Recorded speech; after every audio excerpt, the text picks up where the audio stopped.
Right a note on sports and games.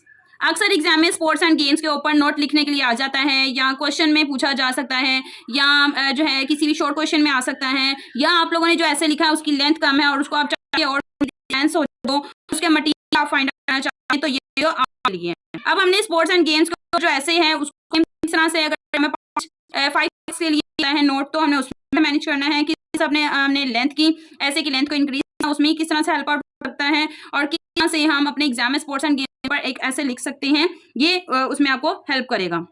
So let's start the video.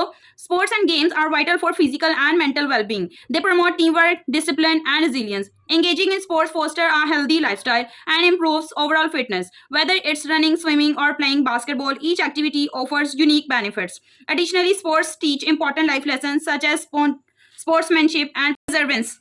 They provide opportunities for social interaction and building friendships. Moreover, participating in games boosts confidence and self-esteem. Overall, sports and games contribute to a balanced and fulfilling life, enhancing both physical health and mental strength.